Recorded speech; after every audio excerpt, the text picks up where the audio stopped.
U.S. Special Forces for 10 years, opened fire and critically wounded 2 National Guards. Giving information on the shooting, U.S. President Donald Trump has said that the suspect was also shot and is currently hospitalized. Reports suggest Lakanwal arrived in the U.S. in September of 2021 under Operation Allies Welcome, a program designed to resettle Afghan nationals who aided U.S. troops. He was granted asylum in April of 2025. There are no reports of known criminal history so far of him. In response, U.S. Citizenship and Immigration Services have announced a halt to processing immigration requests for Afghan nationals. As authorities continue their investigation, the motive behind the shooting remains unclear, though terrorism is among the potential leads. Meanwhile, U.S. President Donald Trump has called for a thorough review of Afghan immigrants who have entered the United States during the previous Biden administration. Now for this discussion, we welcome Shruti Das Gupta. She's an international affairs expert, joins us live from New Delhi. Thank you very much, Shruti, for joining us again. Good to see you. Shruti, looking at this now, how might this incident at the White House shooting influence the Afghans' images who were even brought to U.S. as allies because they helped U.S. force in Afghanistan? How do you think this will affect their reputation and their image moving forward? Well, from what I understand is that now every Afghani immigrant is going to have a scanner on them. The security agencies are going to be combing through their personal private documents as well as their public conversations, their social media, all of that, just so to ensure that no radical has slipped in under the guise of being a helpful aid to military during the Taliban situation in Afghanistan. So every Afghani is now going to feel insecure. And the motive behind the killing cannot be understood clearly. It could be just somebody who's lost all sense of right and wrong. It can also be some form of intifada where he's radicalized enough to believe that he does need to kill just about everybody in uniform, and unjustified and unclear as of now. But what we do know is that he did chant Allahu Akbar before he did attack those 2 people. So there is some form of religious piety attached to his actions, at least in his mind. Whether it turns every ally into a prospective suspect or a prospective attacker is something that we will have to go look very closely at. But this particular shooting has justified Donald Trump's actions of deploying National Guard in the United States on his own American soil to protect a basic infrastructure, normal civilian people, because the police seem incapable of doing so, and the amount of radicalism as well as the amount of illegal immigrants is so large that the crime rates are spiking through the roofs, and so is every other possible law and order situation being deteriorated to the lowest level. Right, and as you rightfully mentioned, that this has given Trump a reason to continue on in his immigration crackdown. In what ways could this U.S. domestic security concern and anti-immigrant narratives, how do you think this also affects broader geopolitical strategies of a Trump administration now, especially now that this has unfolded, this incident? Well, just a few hours ago, I think before this incident, he was saying that he would welcome, at a conference, he would welcome skilled labor to come work and then teach Americans how to do production related jobs, give them skills, skill up America so that American workers are able to get jobs again. So he's kind of, I think, sitting on the fence when he's realizing that he cannot do without foreign labor. But and his visa policies and his immigration policies are not very pro-production, they're not very pro-capitalism, they're not very pro-America.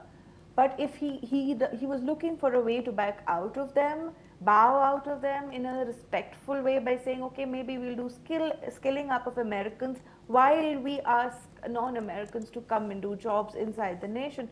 But something like this would make him pause. Which nations does he encourage? Whether This will further allow people to manipulate the visa system to enter United States and then continue to perpetrate such crimes or perpetrate religious hatred or fanaticism of any level within the soil, within the borders of America is something that he will be considering. Beyond that, his policy inside America is going to be installing more National Guards. So there will be more men in uniform patrolling America from Americans who have been given asylum or who have been given nationality just on the basis of the refugee crisis that was happening as part of the open borders policy of Biden administration.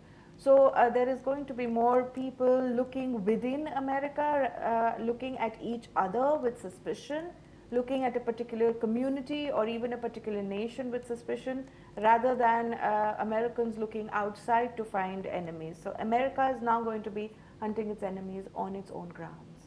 Yes, that will be the change. We will be eyeing that on this channel. Thank you very much, Shruti, for sharing that insight. Please stay with us as we come back to you for our next news as well. Now we stay in South America. Venezuela's aviation authority has said that it has banned multiple airlines accused of terrorism after they suspended routes, heeding warnings from US about the military activity in the region.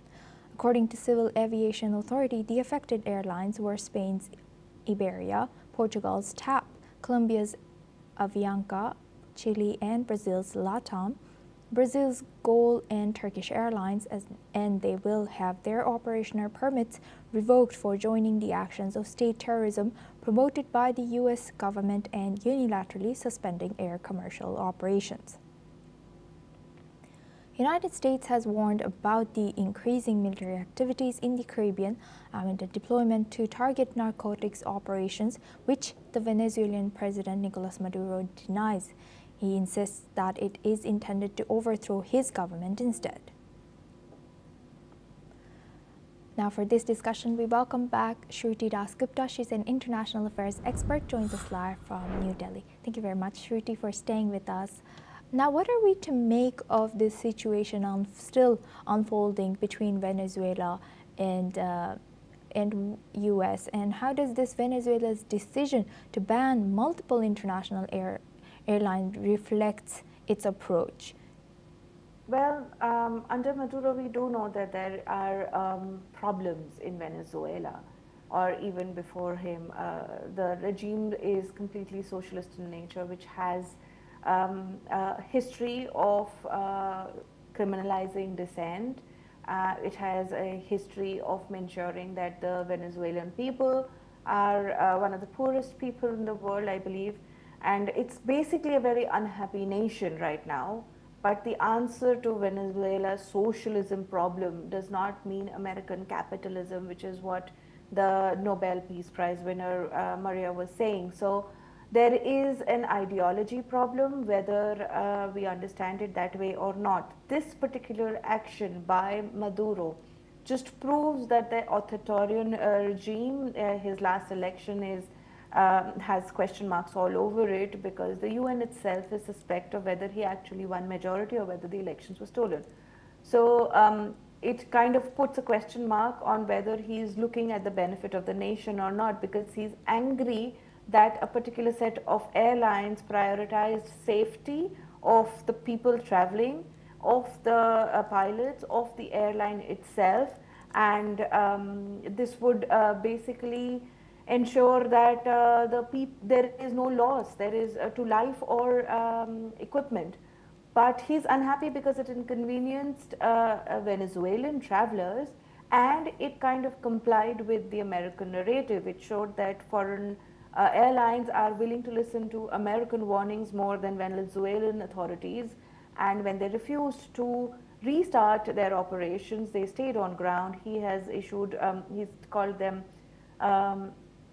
part of the terrorism under a banner under USA. So there is a larger conversation to be had behind this, where Maduro has issues, but USA's actions against Venezuela reeks of capitalism, opportunism against the Venezuelan crude oil reserves, and it has very less to do with the misery of the people of Venezuela or even empowering the people of Venezuela. And going through this military manner It would probably trigger a war. It would probably trigger skirmishes, border skirmishes if nothing else, if naval and air skirmishes if nothing else. And there is political as well as military posturing happening around this particular news that does not bode well for the world. Right. Thank you for sharing that. With that, I would like to thank Shruti Dasgupta for joining us today and sharing that insight. Thank you very much. Now moving on to U.S., the U.S. Supreme Court has delayed a decision on whether President Donald Trump can remove the country's top copyright official. Shira Perlmutter says in her role as the justices wait to hear two related cases involving Trump's attempts to fire other federal officials later this year. Perlmutter was told earlier this year that she had been dismissed just a day after her office released a report warning that some AI training practices by tech companies may violate copyright law. Her lawyers say she was targeted for those findings. The dispute deepened when Trump fired the Librarian of Congress and installed an ally who moved to validate Perlmutter's removal. A federal appeals court later reinstated her, saying Trump had no authority to oust an official within the legislative branch. The administration is now urging the Supreme Court to overturn that ruling, keeping the constitutional fight in motion. Now for this discussion, we welcome retired Major General Dr. Rajan Koshar. He's a senior strategic and international affairs expert, joins us live from New Delhi. Thank you very much, Major General Doctor, for joining us again. Good to see you. Thank you, Simon. Now, looking at this, how does this dispute over removal of this U.S. Copyright Office head, what do you think this reflects the tensions between executive branch and independent federal agencies? And do you think this president could set for future administration something? A very significant issue, and it should not be brushed under the carpet as far as the United States state of governance is concerned, because if you are pressurized by the White House on an official whose findings could affect major tech companies and especially the artificial intelligence related business models, and you need to preserve the integrity of these regulatory assessments, because this kind of interference, in case the court is allowing, and I'm glad this judgment has come at this point of time, when President Trump is trying to pressurize other independent institutions, and this I would take it as a landmark ruling, because it's going to affect many other agencies, because similar kind of court cases are going on in America, where President Trump is trying to pressurize the other agencies, and he's trying to hire and fire people on his whims and fancies. So I think these kind of agencies, the faith has to be affirmed in these companies. You cannot be arbitrarily carrying out these kind of decisions, because in the court you will have to justify why you are firing these kind of independent people, and if you can't justify this sort of a thing, then it becomes difficult for these agencies, and not only these agencies, the other constitutional, institutional agencies are there, where they have the right to carry out a certain amount of independence, and especially when this agency does not form part of the executive branch. This copyright agency does not form a part of the executive branch of President Trump's administration. It is an independent agency. It works independently, and certain decisions they were taking which could affect the artificial intelligence architecture of the United States. So I personally feel that whatever I have actually observed, this judgment is a very far-reaching judgment, and it's going to have implications for President Trump.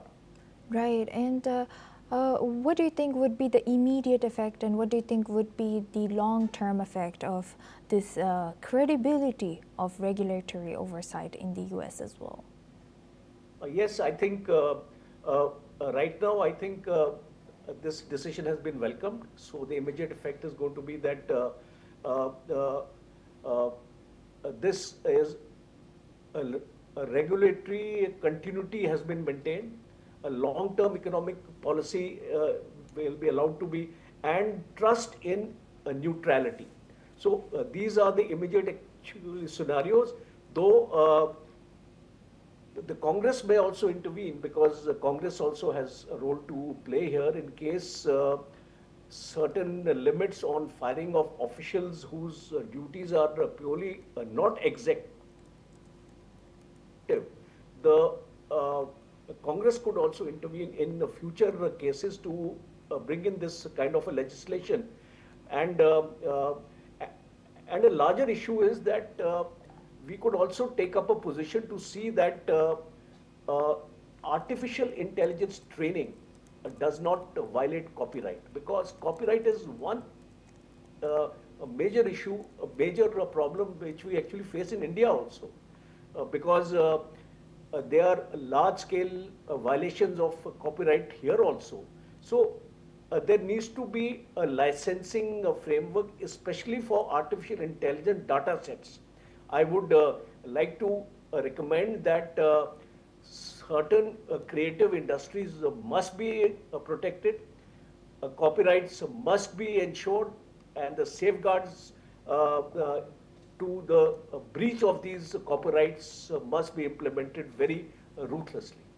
Right, and as you rightfully mentioned, this is not just India-US problem. This is going on everywhere with other now evolving AI apps and many softwares.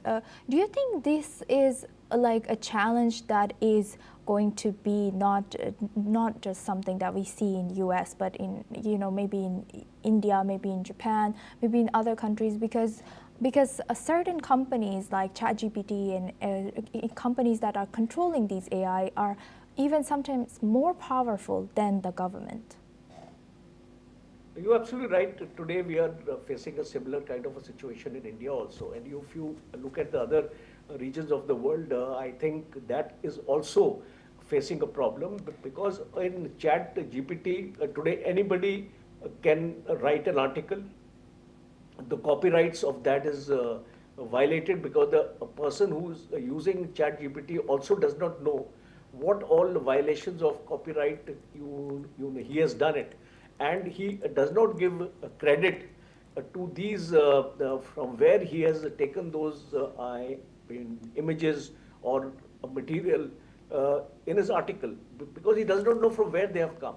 So I think this kind of regulatory mechanism every country would need to have, but it's extremely difficult to do it on ground, because Chat GPT is a platform which is internationally available. The government of the day, supposing if I take the example of the Indian government has no control over this app, and people are freely using these apps to do their research work and write you articles or papers or briefs. So a certain amount of regulatory mechanism needs to be put in place with regard to artificial intelligence, generative artificial intelligence, as well as predictive artificial intelligence, copyright, trade, and competition policy, because certain amount of rules today are inconsistent. You'll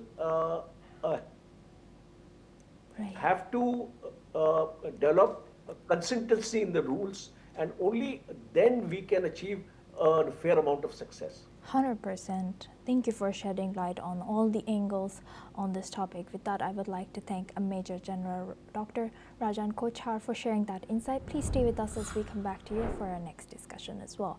Now moving forward to Peru, a Peruvian court has sentenced former President Martin Vizcarra to 14 years in prison, ruling that he took more than $600,000 in bribes long before he entered the presidency.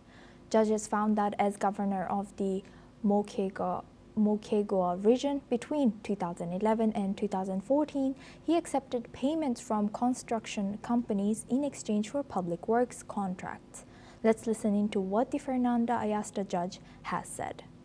Falla declarando a Martín Alberto Vizcarra Cornejo, cuyos datos de identificación han sido señalados en la parte introductoria de la presente resolución como autor del delito contra la administración pública, cohecho pasivo propio, hecho 1 y hecho 2, en agravio del Estado. En consecuencia, se impone a Martín Alberto Vizcarra Cornejo 14 años de pena privativa de libertad, la misma que deberá ser cumplida en un establecimiento penitenciario que el INPE designe, la misma que se computará desde la fecha 26 de noviembre del 2000. However, Vizcarra has denied the allegation throughout the year. Long trial and calling the case political persecution. He then rose to power in 2018 after his predecessor resigned, but Congress removed him 2 years later amid separate corruption probes. The ruling adds to Peru's deep political instability. The country has cycled through 6 presidents since 2018, many caught up in graft scandals. Now for this discussion, we welcome back retired Major General Dr. Rajan Kochhar. He's joining us as a senior strategic and international affairs expert. Thank you very much for staying with us, Major General Doctor. Now, looking at this, how does this imprisonment of former President Vizcarra reflect the challenges of combating corruption in high-level delegation? You see, this is, I think, a signal of deterrence and the risk of politicalization as we are seeing in Peru. This is, I think, the 4th president who has been convicted for corruption, and corruption is deep-rooted in this country. And this verdict may be read domestically and internationally as a signal that corruption, even at the highest levels, has consequences. And it's extremely important, even this high-profile cases, because normally we see, if you take example in the judicial system of our own country, we see coal scams, and we see all these kind of scams happening all over the. There might be some network issue with our guest, Major General Dr. Rajan Kochhar. So I would like to thank him, and now we move on to our next news. We have a breaking news. A powerful 6.3 magnitude earthquake has shook Indonesia's Sumatra island early today. The quake struck at a shallow depth of 10 kilometers near Aceh province. So far, no casualties or damage have been reported, but authorities continue to assess the situation. The region is already battling severe flooding from Cyclone Sinyar, which has caused landslides and heavy rainfall. The disaster has claimed at least 28 lives, with dozens still missing and nearly 2,000 homes submerged. More than 2,800 people have been evacuated to safer areas as rescue operations continue. Officials warn residents to stay alert as aftershocks and worsening weather could pose further risks. Now we move on to Thailand. Thailand is battling some of the worst floods in years as military and medical teams race to evacuate residents and deliver supplies to submerged areas. In Hat Yai, southern Thailand's commercial hub, patients were airlifted from flooded hospitals, including intensive care units, while helicopters delivered oxygen tanks, water, and generators. The floods caused by 3 days of record rainfall have claimed at least 33 lives across 7 provinces and affected more than 2.7 million people in Thailand. Nearly 50,000 people have been evacuated in Thailand and Malaysia, with thousands stranded on rooftops as strong currents hamper rescue efforts. Thailand's military has deployed boats, helicopters, and even the country's only aircraft carrier in relief operations. Officials are calling for more equipment to support ongoing rescue efforts as waters slowly recede. And that's all we have time for. Keep watching NewsX World for more news updates from around the world.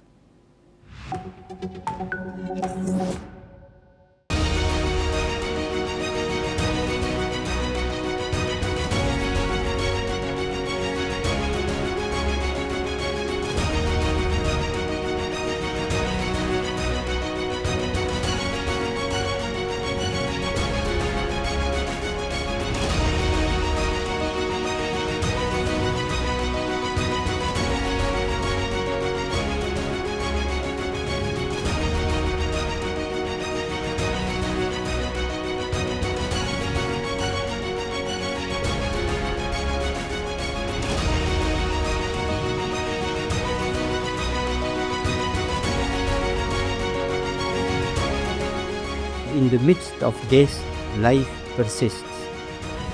In the midst of untruth, truth persists.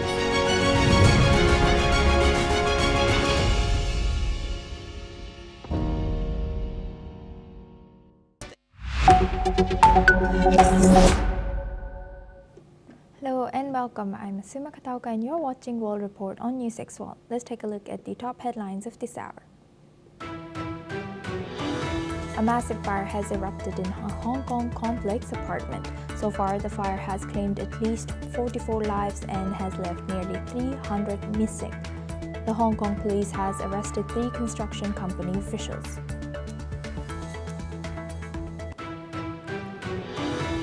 Two National Guard soldiers were shot in U.S. and critically wounded near White House in what U.S. is calling a targeted attack. The suspect in the shooting has been identified as Rahmanullah, who is reportedly an Afghan national. Following the DC shooting, U.S. President Donald Trump has said that his administration would re-examine all Afghans who have entered the United States during Biden's term. Trump also denounces the shooting as a terror attack and an act of evil.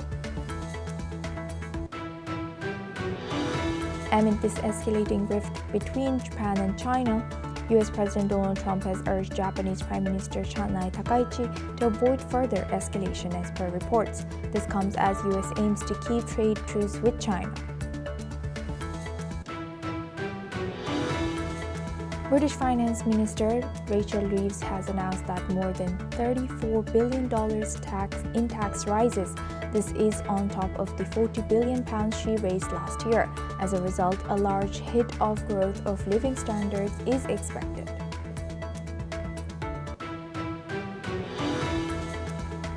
Eleven people have reportedly lost their lives in a deadly train collision in China's southern province on Yunnan.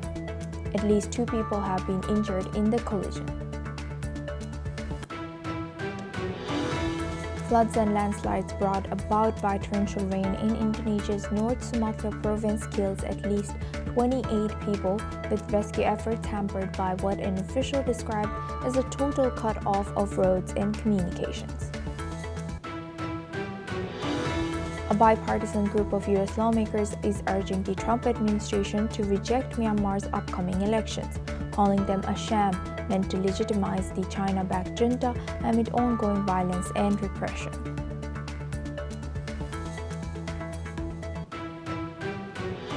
Now for this hour, we start with U.S. U.S. President Donald Trump has called for a thorough review of Afghan immigrants who entered the United States during the Biden administration.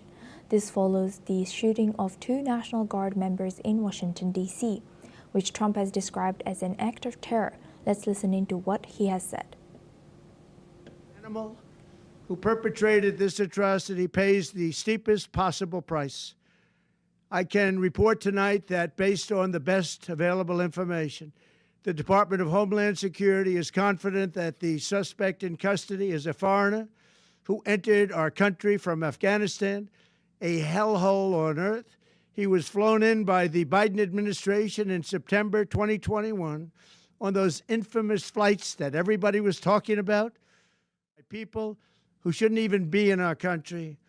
We must now re-examine every single alien who has entered our country from Afghanistan under Biden, and we must take all necessary measures to ensure the removal of any alien from any country who does not belong here or add benefit to our country. If they can't love our country, we don't want them. In response to the shooting, the U.S. government will deploy an additional 500 troops to Washington, D.C. Defense Secretary Pete Hegseth has emphasized that the move aims to ensure the safety and security of the Capitol, reinforcing the resolve to maintain safety in the city. Let's listen in. That will only stiffen our resolve. We will never back down. We will secure our Capitol. We will secure our cities. In fact, this happened just steps away from the White House. It will not stand. And that's why President Trump has asked me, and I will ask the Secretary of the Army, to the National Guard, to add 500 additional troops, National Guardsmen, to Washington, D.C. This will only stiffen our resolve to ensure that we make Washington, D.C. safe. While FBI Director Kash Patel has confirmed that the two troops were attacked in a horrendous act of violence, but clarified that earlier reports mistakenly stated they had died. Let's listen into what he has said.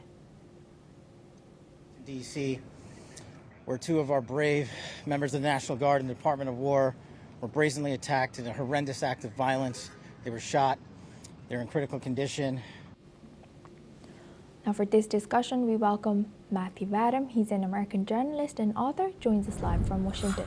Thank you very much, Matthew, for joining us again. Good to see you. Hi. Hi. Sure. Thank you. Matthew, what more can you tell us about this ongoing and unfolding incident in Washington? Well, at somewhere around 2 o'clock this afternoon, a man walked up to a male and a female National Guardsman from West Virginia and shot them. And initially, there were reports that the two National Guardsmen from West Virginia had died, but those reports were false and were quickly retracted. And right now, the authorities are trying to figure out the motive for the attack. But since the person is from Afghanistan and was admitted to the United States in 2021 under the Biden administration as part of a welcome program for Afghan people from Afghanistan, the suspicion is that this person was committing an act of jihad. In other words, was a Muslim, committed an act of Muslim Islamic terrorism. And, you know, we don't know if that's true yet, but that's a logical enough assumption considering that the person came from Afghanistan. There was a report, I'm not sure if it was corroborated, that the man shouted Allahu Akbar before he opened fire on the two soldiers, which, you know, is often what precedes an Islamic terrorist attack, as people in India well know. Right. They shout, "God is the greatest," and then they kill people. And God is the greatest, Allahu Akbar, in Arabic, that is. And so that is the suspicion. I don't know if it's true, but it is certainly logical enough that, you know, why, unless the man is just a crazy person and he decided he wanted to shoot two National Guardsmen. But, you know, a National Guardsman is a symbol of the authority of the government, and so would be a logical enough person to attack if you are an Islamic terrorist. So we'll have to wait as the investigation unfolds to find out what actually happens, if that person's motivation can be determined. He was reportedly about, you know, 30 years old, not an old man, and he was apparently shot in the encounter, but has survived. I don't think that he is in critical condition. I'm not certain, but I know that the two National Guardsmen, the two soldiers from West Virginia, are reportedly in hospital in critical condition. And so everyone is hoping that they survive. President Trump has reacted very strongly to it and said that the perpetrator of the attack is going to be punished for carrying it out. And as a result, within hours, U.S. policy towards nationals of Afghanistan was quickly changed, and they have suspended all immigration applications to, including asylum applications from Afghan nationals to the United States. And I wouldn't be surprised if more changes are made. Afghanistan nationals who were admitted to the United States under the 2021 program, I believe that was under an immigration program called parole. They were granted entry into the United States without any conditions, but also without any expectations that they would be given permanent resident status or citizenship in the United States. I don't believe it's what you call TPS, temporary protected status, which is granted to people from certain countries that are experiencing, civil disorder or, earthquakes or fires or crime waves or what have you. President Trump has been revoking the temporary protected status of nationals of certain countries, and I wouldn't be surprised if he takes away whatever status Afghan nationals have as a result of this attack. So we're going to have to wait and see what happens. Right. With that, I would like to thank Mr. Matthew Adams for sharing that insight from U.S. Of course, that it is, of course, the Allahu Akbar part we are not sure about yet, and there is suspicion of radicalization of Islam. Thank you very much. Moving on to Asia, the president of Taiwan has sent condolences to Hong Kong following the deadly fire in the Tai Po district. Meanwhile, Chinese President Xi Jinping has also expressed his condolences over the tragedy, which claimed at least 44 lives with nearly 300 people still missing. She has called on Hong Kong authorities to make every effort to contain the blaze and minimize further casualties. Hong Kong police have arrested 3 men in connection with the fire, suspecting that foam materials used during renovations may have contributed to the fire's rapid spread.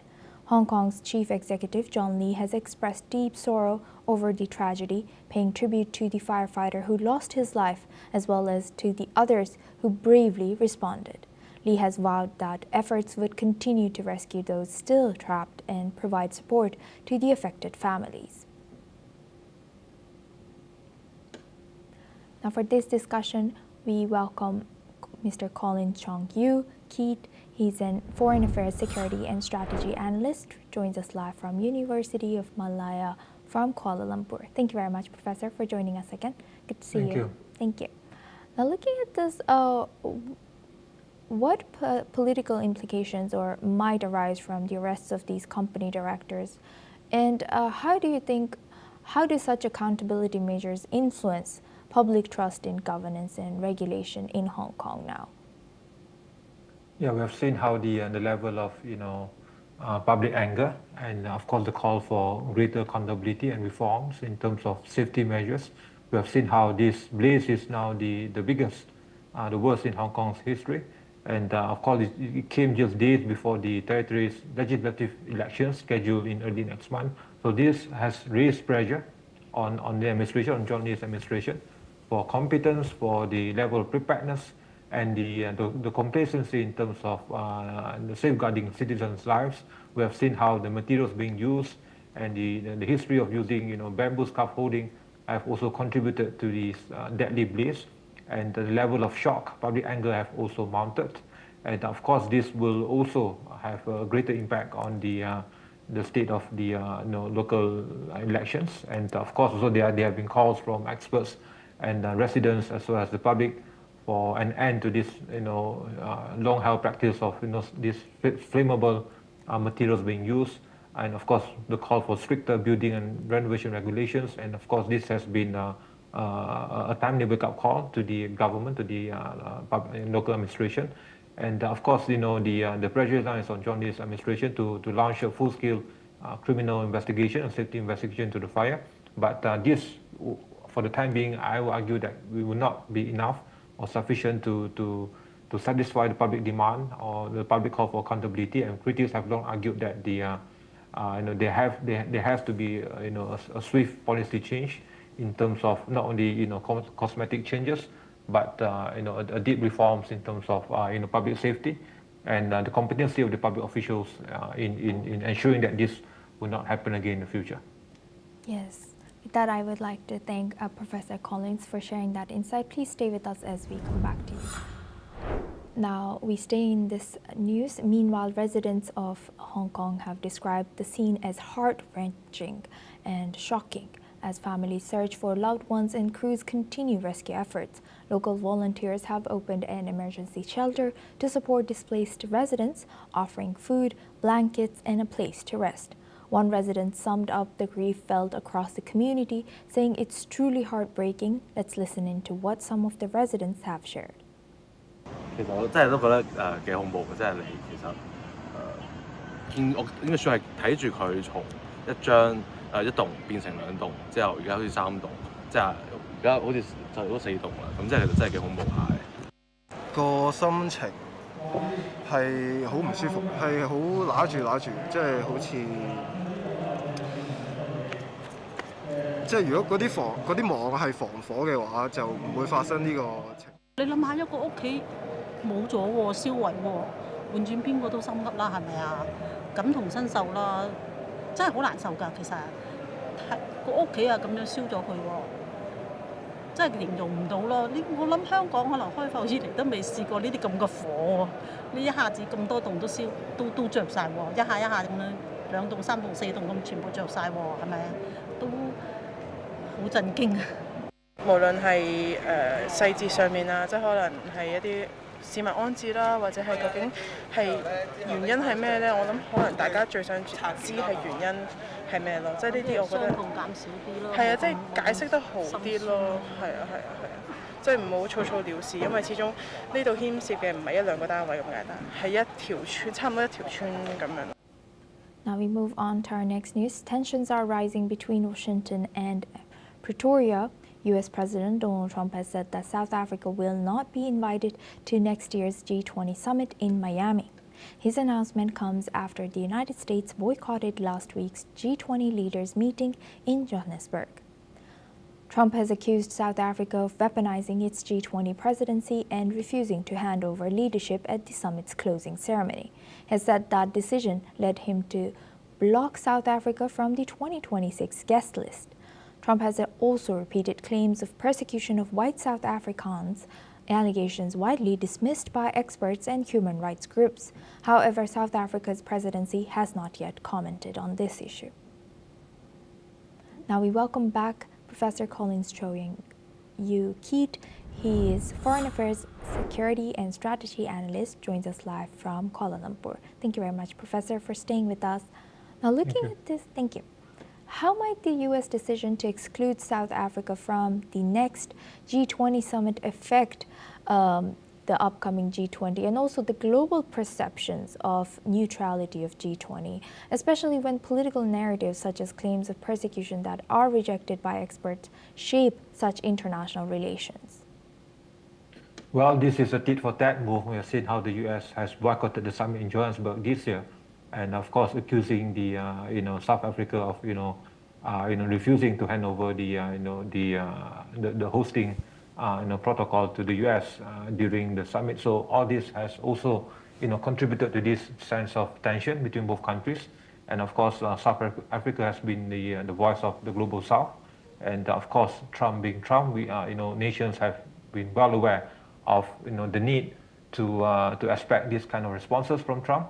And the implications for global diplomacy, international order will not be, as much as, to be pervasive.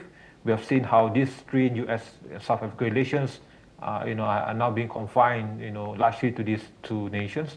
And of course, also the G20 has long been premised on the, the substance of inclusion and consensus.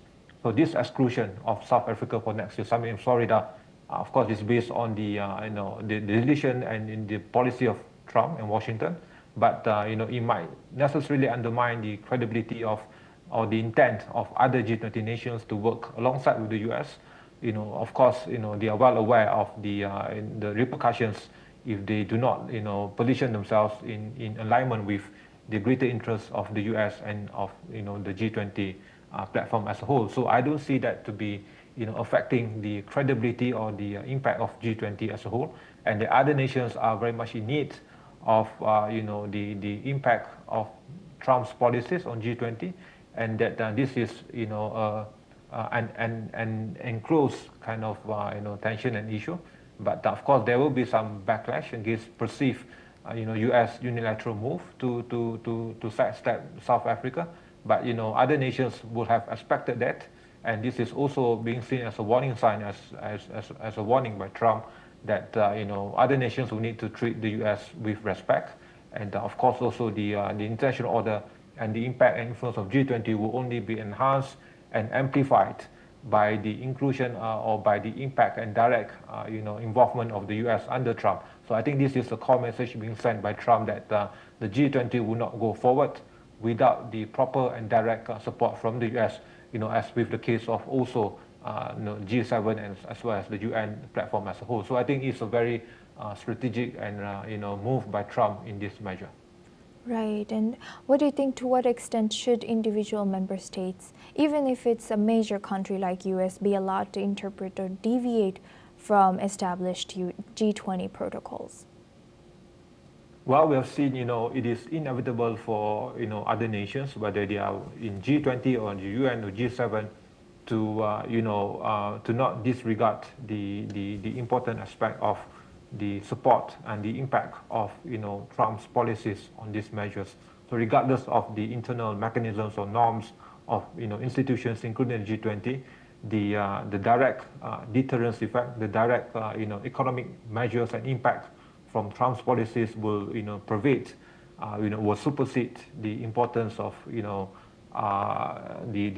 returns or the positive impact from these institutions, including the G20. So I think this has been the realization being realized by not only the G20 members, but also the G7 members, also the European members, as well as ASEAN members. So we have seen how, this, projection and the trend of nations getting more compelled to align deeper with U.S. interests, especially under the worldview of Trump, the lenses of Trump in terms of, global policies, have been one of the core main essence of, the moves by other nations now. So I don't see that other G20 states will protest vehemently or to strongly protest against Trump's move to exclude South Africa, because they know themselves well that this move will invite further repercussions and that it will not serve the greater interests of that particular individual nation as well as the interests of G20 as a whole. So yes, this new model of norms have now been dictated by Trump. I think it is good for Washington to double down on the need for the U.S. also to play a greater role in terms of also providing these needed economic and security measures for all G20 nations as well as for other nations in other institutions. Yes, indeed. Thank you for highlighting that. And with that, I would like to thank Professor Collins for joining us today from Kuala Lumpur and sharing that insight. Now we move on to UK. British Finance Minister Rachel Reeves has announced a big tax-raising budget that will take more money from workers' people saving for a pension and investors to give herself a greater room to meet her deficit reduction targets. Britain's fiscal watchdog cut its forecasts for economic growth for the coming years as a setback for struggling Prime Minister Keir Starmer, who promised voters last year that he would speed up the economy. Meanwhile, the Office for the Budget Responsibility, OBR, has said that the government will now have more than double its previous buffer for meeting this fiscal targets, something which is closely watched by investors assessing Britain's borrowing risks. Now for this discussion, we welcome back Matthew Adam. He's an American journalist and author, joins us live from Washington. Thank you very much, Matthew, for staying with us. Now,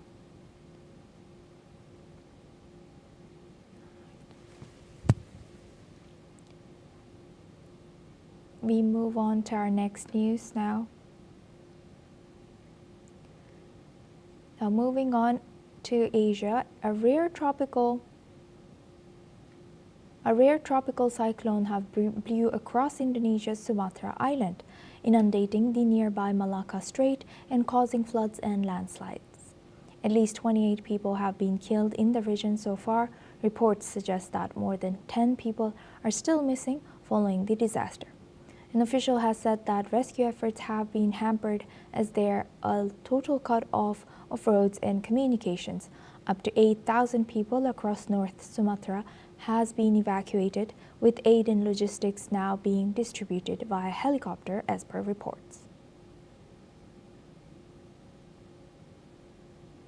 That's all we have time for. Keep watching NewsX World for more news updates from around the world.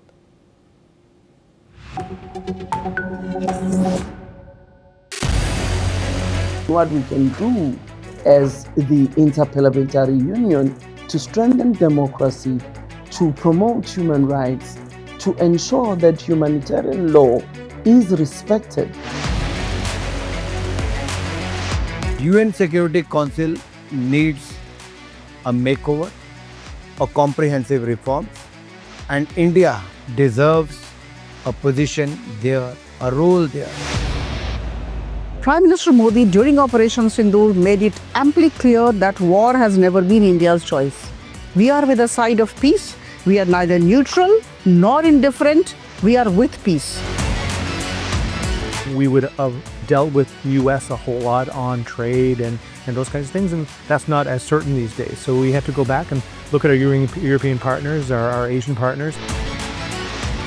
An opportunity to exchange, to have a dialogue, to have a debate on a different perspective on finding the solution of the conflict. First thing that is important to have a common ground, and that we do have with humanitarian laws and human rights, but also to say, okay, what does it mean for us as a country to act on these laws and how can we work together?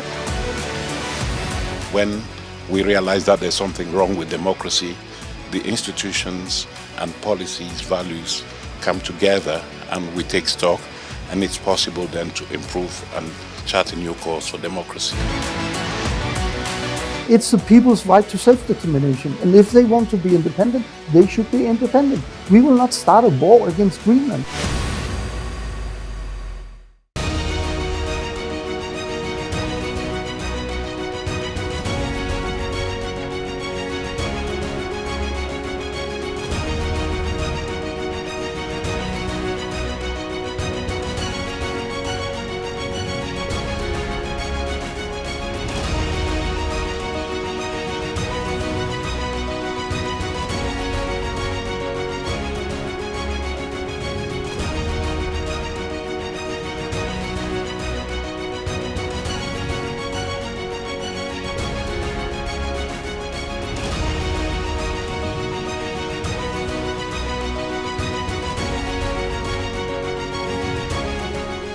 In the midst of this, life persists. In the midst of untruth, truth persists.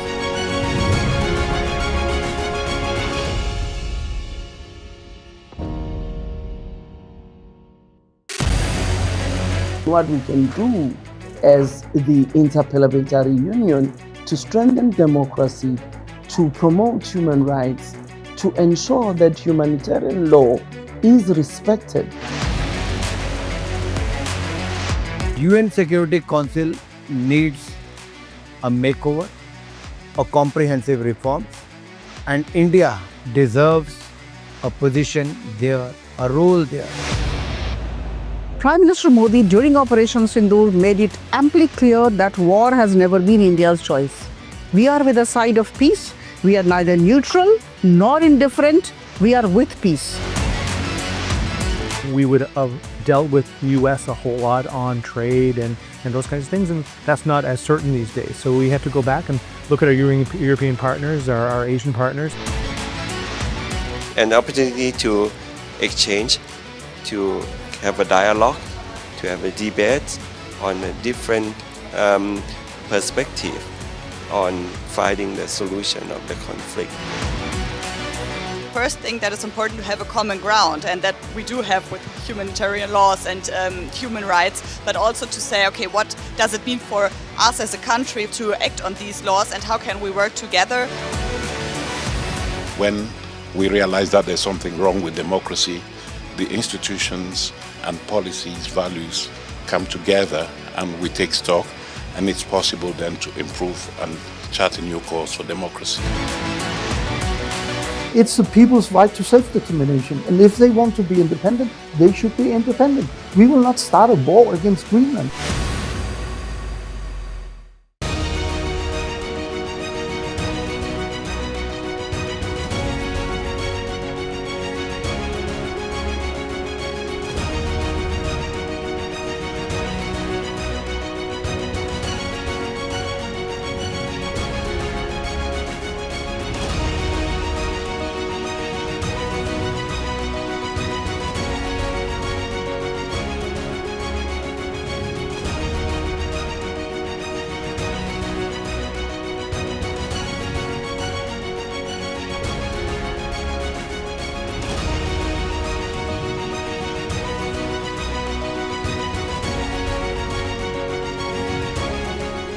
In the midst of this, life persists.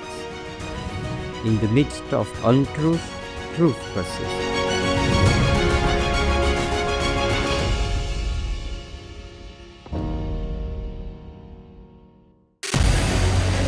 What we can do as the Interparliamentary Union to strengthen democracy, to promote human rights, to ensure that humanitarian law is respected. UN Security Council needs a makeover, a comprehensive reform, and India deserves a position there, a role there. Prime Minister Modi during Operation Sindoor made it amply clear that war has never been India's choice. We are with the side of peace. We are neither neutral nor indifferent. We are with peace. We would have dealt with the U.S. a whole lot on trade and those kinds of things, and that's not as certain these days. So we have to go back and look at our European partners, our Asian partners. An opportunity to exchange, to have a dialogue, to have a debate on a different perspective.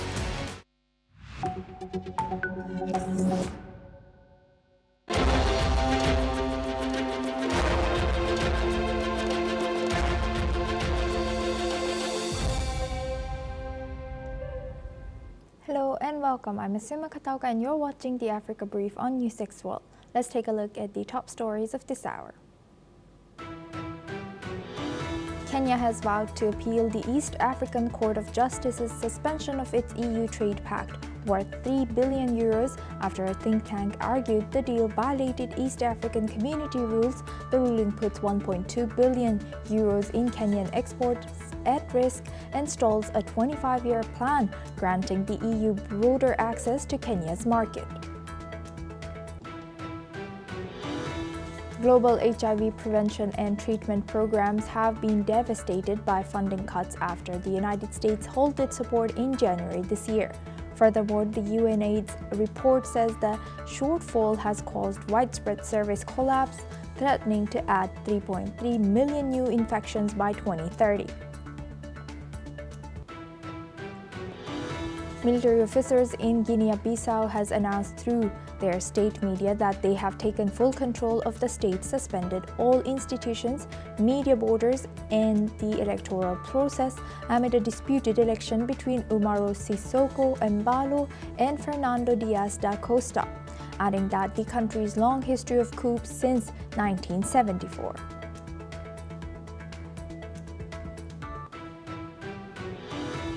Meanwhile, ECOWAS and the African Union have expressed deep concern after Guinea-Bissau's military seized power and arrested election officials just 1 day before results were due from the tightly contested presidential election.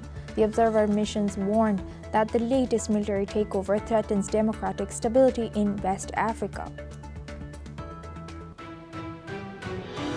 Nigerian President Tinubu has declared a nationwide security emergency in Nigeria, ordering the mass recruitment of 20,000 police officers and additional army and DSS personnel, along with the redeployment of VIP guards to active conflict zones after deadly attacks across multiple states.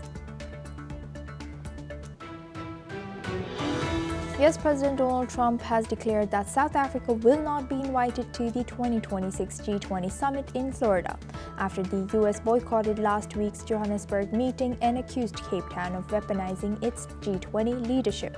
South Africa has called the move punitive and regrettable, defending the summit's climate-focused declaration that the US opposed.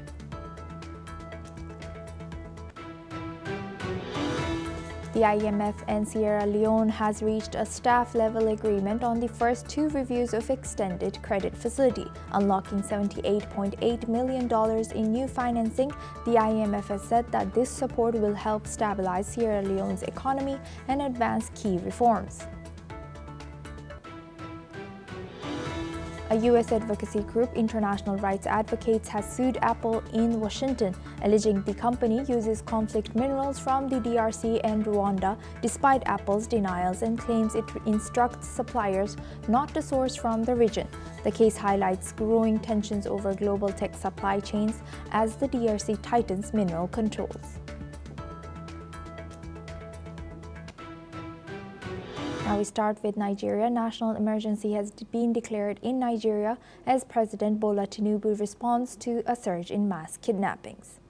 Hundreds of people, mostly school children, have been abducted in the past week, including 265 students and teachers from a Catholic boarding school in Niger State who remain missing.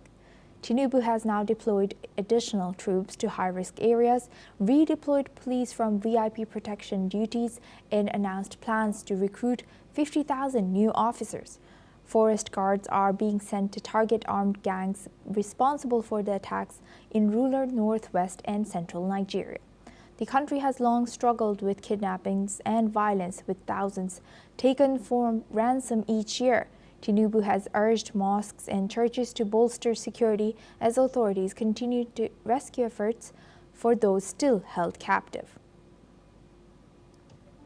Now for this discussion, we welcome Mr. Ayanuga Olugbenga Paul. He's a public affairs analyst, joins us live from Lagos, Nigeria. Thank you very much, Mr. Paul, for joining us again. Good to see you. Thank you, Asuma. Thank you. Now, yesterday we were discussing that, and you were mentioning that, this issue of kidnapping is reoccurring, and it has been scandalous for previous government as well as now the current government. How is this unfolding over there now? Did the government say anything or change anything since we last spoke yesterday? Well, all that they are trying to change can be likened to trying to cure the acne and abandoning the leprosy. So when you cure the acne, leprosy will still be there staring you in the face, because the state of emergency that the president has declared concerning insecurity in the country, and they plan to recruit 50,000 new police officers, will not solve the insecurity challenge. If they like, let them recruit 1 million new police officers. It will not stop the challenge, because first and foremost, if you recruit 50,000 police officers and their welfare is not well taken care of, they will not be loyal enough to do the job for which you employed them. Everybody will be looking out for their own welfare. We'll be fixing some connections with our guest, Mr. Paul. While we stay on this topic now, national emergency has been declared in Nigeria as President Bola Tinubu responds to a surge in mass kidnappings. Hundreds of people, mostly school children, have been abducted in the past week, including 265 students and teachers from Catholic boarding school in Niger State who still remain missing. Tinubu has deployed additional troops to high-risk areas, redeployed police from VIP protection duties, and announced plans to recruit 50,000 new officers. Forest guards are being sent to target armed gangs responsible for attacks in rural northwest and central Nigeria. The country has long struggled with kidnappings and violence, with thousands taken for ransom each year. Tinubu has urged mosques and churches to bolster security as the authorities continue efforts to rescue those still held captive. National emergency has been declared in Nigeria as President Bola Tinubu responds to a surge in a mass kidnapping. Hundreds of mostly school children have been abducted in the past week, including 265 students and teachers from a Catholic boarding school in Niger State who still remain missing. Tinubu has deployed additional troops to high-risk areas, redeployed police from VIP protection duties, and announced plans to recruit 50,000 new officers. Forest guards are being sent to target armed gangs responsible for attacks in rural northwest and central Nigeria. The country has long struggled with kidnappings and violence, with thousands taken for ransom each year.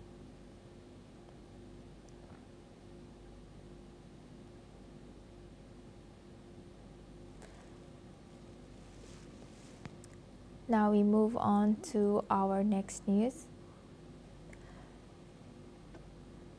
In Guinea-Bissau, uncertainty looms following a military coup that has shaken the capital. Residents are left wondering what tomorrow holds after the military declared total control over the country. The armed forces have suspended the ongoing electoral process, closed borders, and imposed a curfew, following claims of a plot to destabilize the nation. Let's listen in to how residents have reacted. Moi, j'ai entendu le tir là. Quand j'ai entendu le tir, j'ai concentré. Je crois que c'est normal parce que c'est le problème des élections. Sim, a expectativa era para poder amanhã saber quem ganhou as eleições. Na véspera das eleições, esse ambiente, de facto, já volta um clima de medo para toda a gente. Quem está em Bissau nesse momento fica a pensar o que é que poderá acontecer essa noite, como é que será amanhã. E, portanto, voltamos a uma situação a pensar em guerras, em correria, cada salve-se quem puder, é muito complicado. De facto, é espantoso. Não percebi, foi tudo para esclarecer, mas não ouvi nenhum autoproclamado, autodenominado comitê militar, estranho para nós. Porque as eleições já concluíram, eleições que têm vencedor. In Guinea-Bissau, the military has announced it has seized power. Now for this discussion, we welcome back Mr. Ayanuga Olugbengapol. He's a public affairs analyst, joins us live from Lagos, Nigeria. Thank you very much, Mr. Paul, for joining us again. Good to see you. Thank you. Now moving on to this topic of Guinea-Bissau and coming in, what is the situation in Guinea-Bissau after this reoccurring coup and it's, if I remember correctly, the last one happened recently as well, after 2018. And what's the fragility of the democracy or the government institution in Guinea-Bissau now?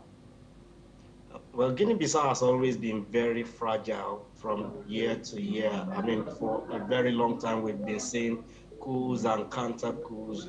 And this speaks to the dissatisfaction by the people and the military brass also, because before the military moves, they always weigh the atmosphere, the political temperature, the social temperature of the people to see if they will be well received, if their intervention will be well received by the people. And I think that has been what is happening for a while in Guinea-Bissau, where successive political office holders forget the fact that if people are not satisfied with their rulership, it gives an excuse for the military to intervene. And so every now and then, they keep going back on the same loop. But I hope that the takeover by the military is just temporary, because you know that the recent election that is being counted is marred by a lot of irregularities, and as a result of that, and of course the candidates that some certain people were hoping would emerge and rescue them from the challenge, especially the economic challenge due to unemployment and the disillusionment that the people have with the government, is not happening. So, but on the old West African scale, the issue of coup and successive coups across 3 previous West African states, and now Guinea-Bissau joining as the 4th one, is sending a dangerous signals to other democracies in West Africa who are not listening to the plight, to the complaints of their people, who are thinking, oh, nothing can happen, we can do whatever we like and get away with it. And I think that many of the West African neighbors who are condemning this coup are not condemning it holistically because they feel the coup is bad for the people, but because they don't want that same thing to happen in their own country. That is the reason why they are trying to condemn it. But I just hope that we will all be able to sit tight and help our countries to get away from this loop of government disruption through coups. Right. That I would like to thank Mr. Ayanaga Paul for sharing that insight as we stay on this topic now. Please stay with us as we come back to you. Now we stay on Guinea-Bissau. The military has announced that it has seized power, citing a plan to destabilize the country involving both national politicians and foreign drug barons. The High Military Command for the Restoration of National Security and Public Order claims that this plan included attempts to manipulate the electoral process and involved the discovery of war weaponry in response. The military has removed President Embalo from office, the ongoing electoral process has been halted, and a curfew has been imposed. Let's listen into what was said. Instaurado pela alta chefia de diferentes ramos das Forças Armadas, o Alto Comando Militar para a Restauração de Segurança Nacional e Ordem Pública acaba de assumir a plenitude dos poderes do Estado da República da Guiné-Bissau. O Alto Comando Militar para a Restauração de Segurança Nacional e Ordem Pública decide depor imediatamente o Presidente da República, encerrar até a novas ordens todas as instituições da República da Guiné-Bissau, suspender imediatamente o processo eleitoral em curso, encerrar a fronteira terrestre, marítimo, espaço aéreo nacional. Then gunfire was reported near key government buildings prior to the announcement, but there has been no immediate reports of casualties. Guinea-Bissau has faced numerous coups since its independence in 1974. Now for this discussion, we welcome back Mr. Ayanaga Olugbenga Paul. He's a public affairs analyst, joins us live from Lagos, Nigeria. Thank you very much, Mr. Paul, for joining us again and staying with us. Thank you. Now, as you look, continuing our discussion on Guinea-Bissau, what are the potential and regional implications for the West Africa of this reoccurring coup in Guinea-Bissau? And do you think that, as you said that before this military did kind of test the waters to see how will people or how supportive will the people be of them taking over, what has the reaction been on the ground? Well, the people are on the one side excited because it depends on who you ask. The political class who are hoping to return to office, who have won election, and their immediate cronies will definitely not be happy. But majority of the masses always see military intervention as a relief because of the disillusionment that they have had with the political class. But on the wider West African wide effect is that other military in other West African countries who are looking in the corner, checking the temperature of their various country. They are taking a cue. They are saying, okay, it's successful in Burkina Faso, it's successful in Mali, it's successful in Niger, now it is successful in Guinea-Bissau. And so all of them are bidding their time. And this will make many of the democratically elected governments, especially in states where they are not doing well, to be paranoid because they are always now having to watch their shoulder for any attempt by the military brass to take over. In my own country, there was a military coup scare recently around October that was alleged to have led to the shake-up in the leadership of the military in the country. And so there are many other West African countries like that who are now sitting on a ledge right now, who are paranoid and afraid that the military in their country might want to make a move anytime. And of course, there are lots of military formations in lots of other countries now who are emboldened by the success recorded by these 4 countries' military to say, maybe we should try it all out. But on the long run, this would affect governance in many states negatively, because rather than face issue, every issue will now be seen from the prism of politicking, the fear of military takeover, and whatnot, and that will derail the attention from proper governance in many West African countries. But on the ground in Guinea-Bissau, a lot of the masses are actually happy with the development.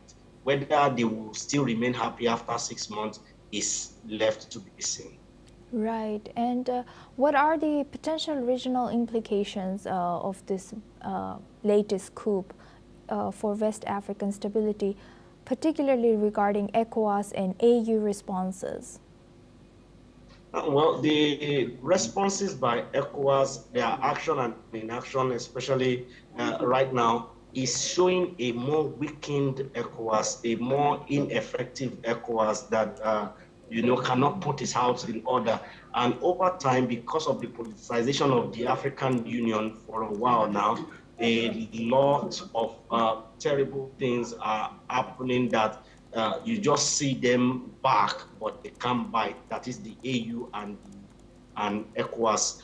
But if they can find a way to mediate truce in the case of Guinea and hopefully reverse the situation in Mali, Niger, and Burkina Faso, even if it requires allowing the military leader to now transition into democratic elected government, like the case of LCC in Egypt, then they would be able to regain back their strength, their voice in the affair of things truly in West Africa and the African subcontinent. And how do you think, how can Guinea-Bissau rebuild public trust in governance? Well, first and foremost, the public in Africa do not look for plenty things from government. They are just looking for the basics: food on their table, good health care. And many of these countries, especially countries like Guinea-Bissau that has large oil deposit, many of the deals that have been done by previous governments with international stakeholders, international players, is what is putting the economy in shambles, so much so that despite the massive resources they have on the ground, they are now a beggarly state. If the government can find a way to redo agreements, don't tell those people you have had agreements with to go to blazes just because it wasn't your government they had the agreement with, but try to renegotiate so that it will be a win-win for both your government and those people, and so that you'll be able to unlock more money into the country, and make sure that as you are unlocking those money into the country, you are doing the basic necessity that the people need: health, good road, school, and availability of food. The masses are okay, and once you take that out of, in fact, the masses will be singing praises of the government, and they want the government to remain in perpetuity. So if the present government, either the military or it returns back to democracy, can be able to decode that and get the masses on their side, then there will be peace. And once there is peace, you can now think properly out of the box on how to, rejuvenate the economy on a macro level, not Yes. micro level again.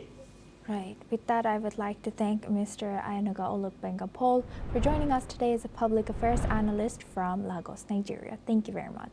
Now we move on to Kenya. Kenya's Trade Minister Lee Nyanjui has said that Kenya will appeal against a regional court ruling that has halted a trade deal with European Union by adding the ruling imperils $1.5 billion worth of annual exports to EU.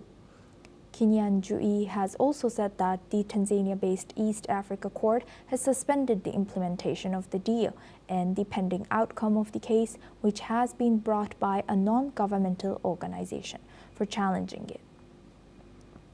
Meanwhile, Kenya has signed a deal known as an Economic Partnership Agreement with the EU in 2023 to guarantee its goods market access to the 27-nation bloc, and setting out a schedule for European goods to access the Kenyan market over time.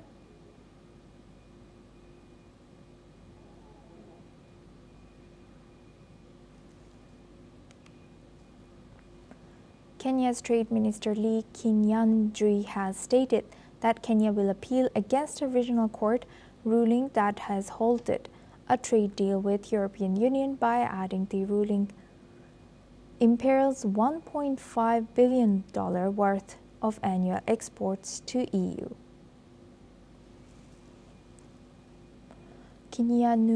Kinyanjui has also stated that the Tanzania-based East Africa Court has suspended the implementation of the deal. Now, for this discussion, we welcome Matty Zweig. He's a geopolitical expert, joins us live from Tel Aviv. Thank you very much, Matty, for joining us again. Good to see you. Now, thank you. Now, Matty, looking at Kenya, how does this legal challenges by non-government organization is influencing Kenya's trade policy, and what does this reveal about the balance that it should have between economic development and regulatory oversight?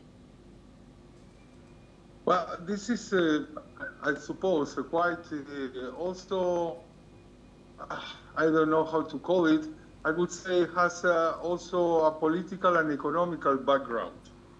Because this block of countries from the EPC, I mean, they would like to have advantages, but there is a big problem that some of the countries don't agree and they think they're going to be harmed by subsidized products that come from the European Union to their countries and will harm fields like agriculture or industry and so on. Which are the only countries that signed this?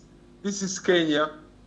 Of course, they've signed the deal, and the main proponent of the bilateral implementation of this deal.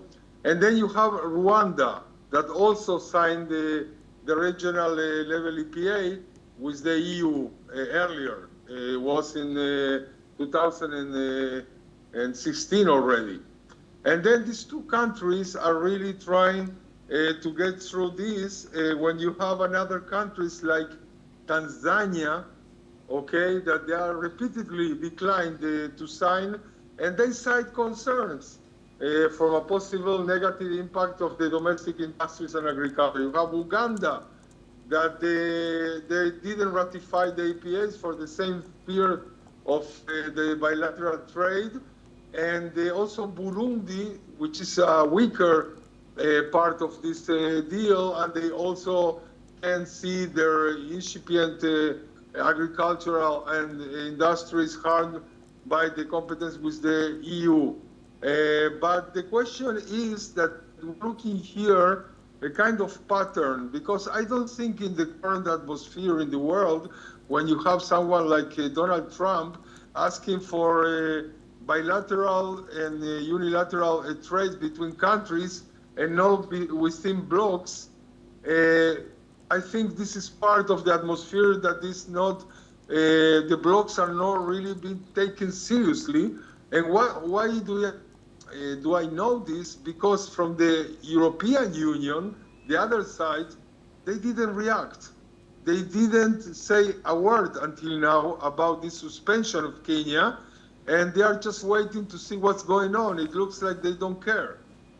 And this is, from one side, very sad. From one side, it raises concerns about the effectivity of these blocks. And I can think also about the other parts of the world, like the Mercosur. In the South American countries, they had a deal with the EU after 25 years of negotiations. I mean, it's like not reasonable. And also, every part was raising concerns of how it's going to affect their own economies, to open for free subsidized products from the EU, like agriculture, industries, etc. Right. Thank you very much. With that, I would like to thank Mr. Mati Zweig for joining us as a geopolitical expert from Tel Aviv. Now we move on to our next news. The United Nations says its efforts to combat severe hunger in Sudan are starting to show signs of progress. The World Food Programme has scaled up aid in 10 areas previously confirmed as famine zones, with 9 now declassified as at lower risk. Despite these gains, Sudan remains one of the world's largest hunger crises, with famine still confirmed in parts of Darfur and Kordofan. Access and resources remain major challenges, limiting rations for millions. The WFP says without more support, assistance levels could drop in January. Since early 2025, the number of people receiving aid in previously inaccessible areas, including Khartoum, has tripled. More than 21 million Sudanese now face acute hunger, with the UN warning that continued funding and access are crucial to help people survive and eventually return home. And that's a wrap on Africa Brief. Keep watching NewsX World for more news updates from around the world.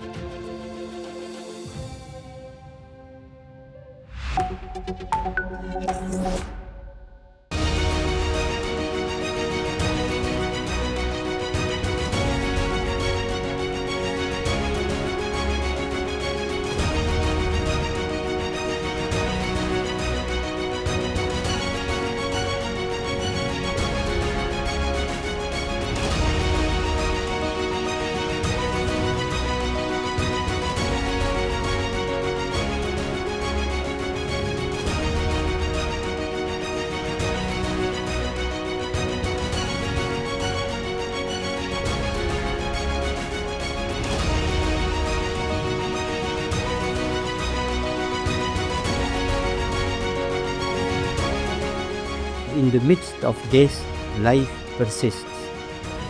In the midst of untruth, truth persists.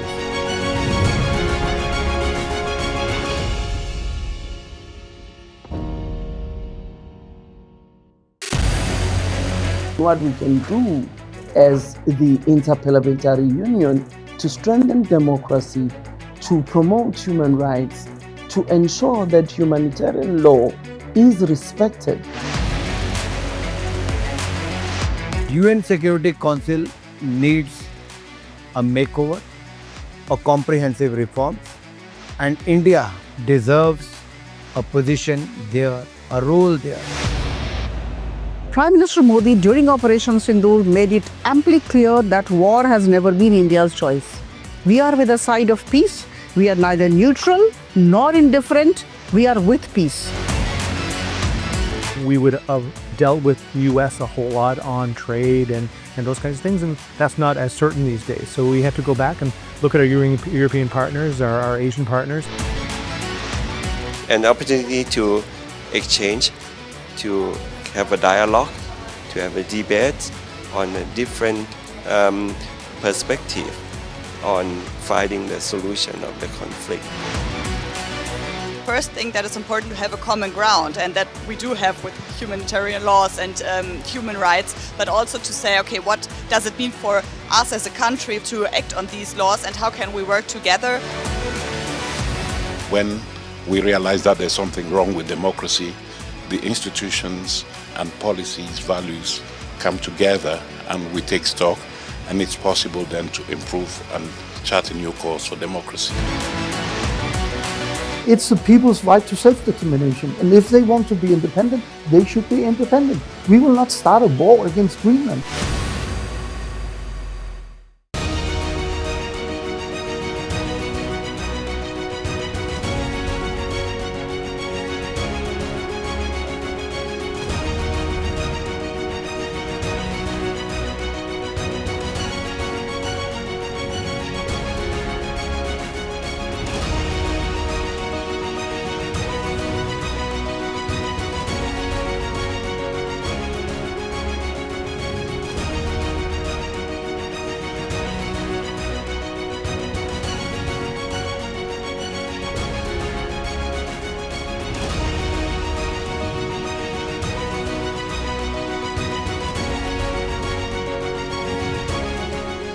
In the midst of this, life persists.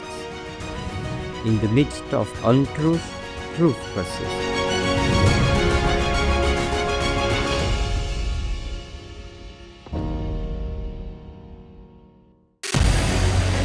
What we can do as the Interparliamentary Union to strengthen democracy, to promote human rights, to ensure that humanitarian law is respected.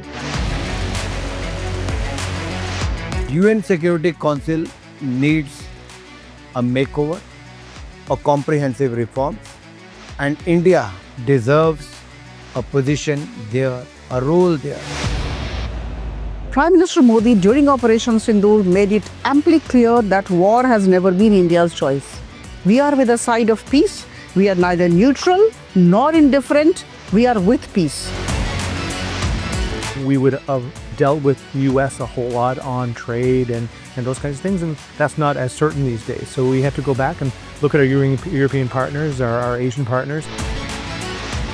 An opportunity to exchange, to have a dialogue, to have a debate on a different perspective on finding the solution of the conflict.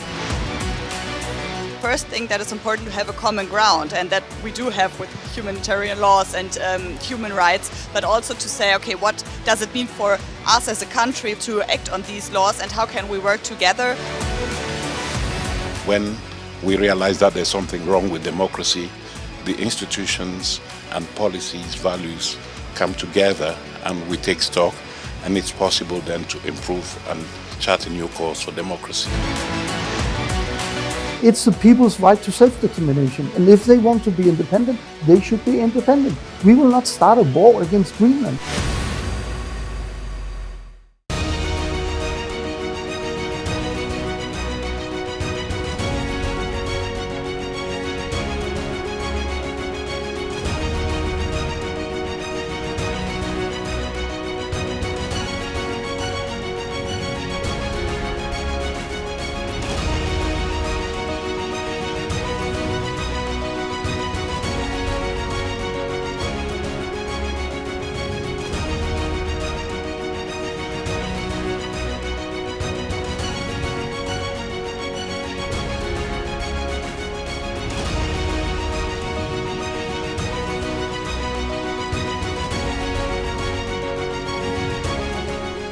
In the midst of this, life persists.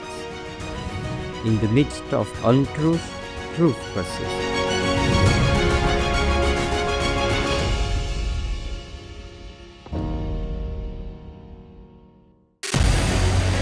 What we can do as the Interparliamentary Union to strengthen democracy, to promote human rights, to ensure that humanitarian law is respected. UN Security Council needs a makeover, a comprehensive reform, and India deserves a position there, a role there. Prime Minister Modi during Operation Sindoor made it amply clear that war has never been India's choice. We are with the side of peace. We are neither neutral nor indifferent. We are with peace. We would have dealt with US a whole lot on trade and those kinds of things, and that's not as certain these days. So we have to go back and look at our European partners, our Asian partners. An opportunity to exchange, to have a dialogue, to have a debate on a different perspective on finding the solution of the conflict. First thing that is important to have a common ground, and that we do have with humanitarian laws and human rights, but also to say, okay, what does it mean for us as a country to act on these laws, and how can we work together?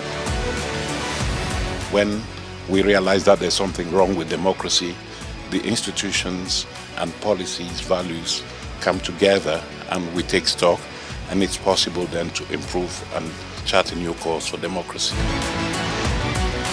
It's the people's right to self-determination, and if they want to be independent, they should be independent.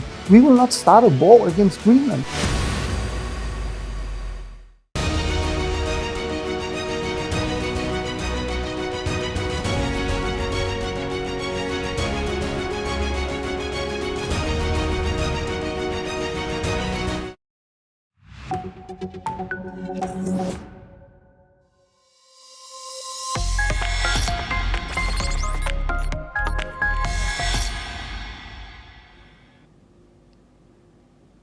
Hello and welcome. You're watching Trending Tech on NewsX World, where we bring you the latest trends, gadgets, and tech breakthroughs from around the world.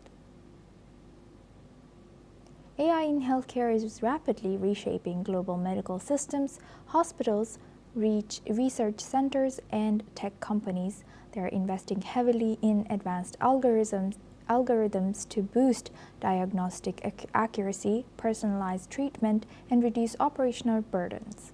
Powered by machine learning and massive medical data sets, these tools can analyze scans in seconds and accelerate drug discovery.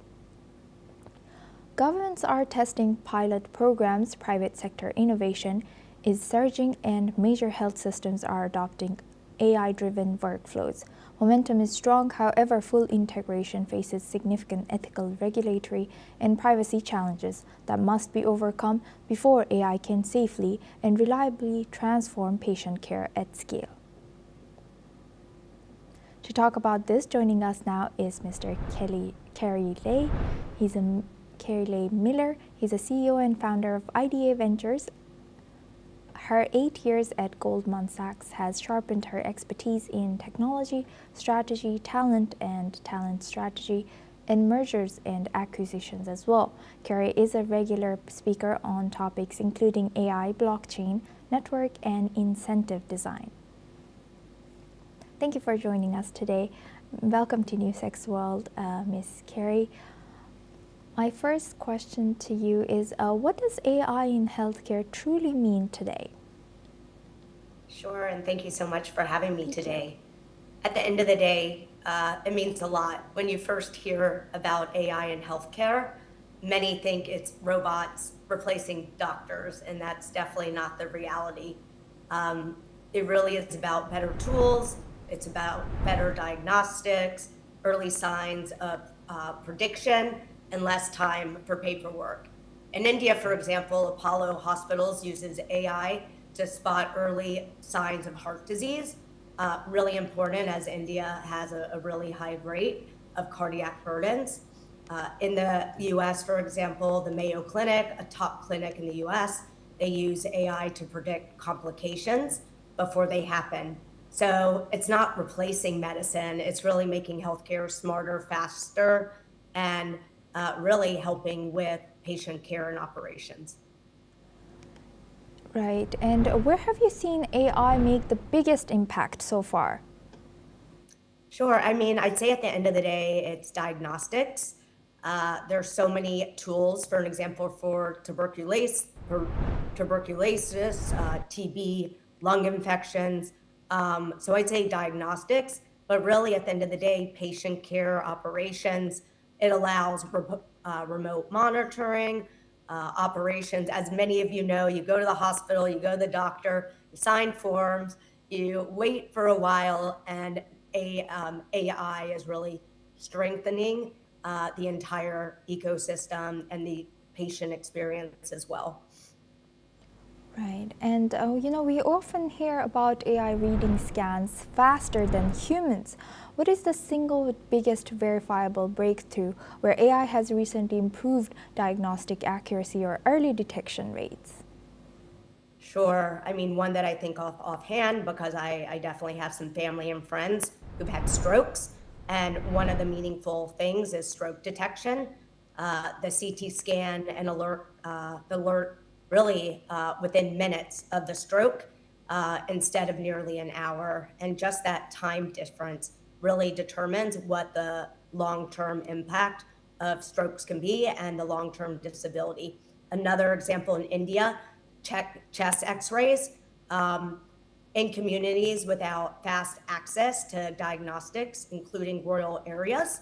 And then the last one I'll say, there's an emergency group in Israel, the United Hatzalah, and they are able to map out and understand where emergencies are likely to occur based on patterns like day, traffic, and past calls.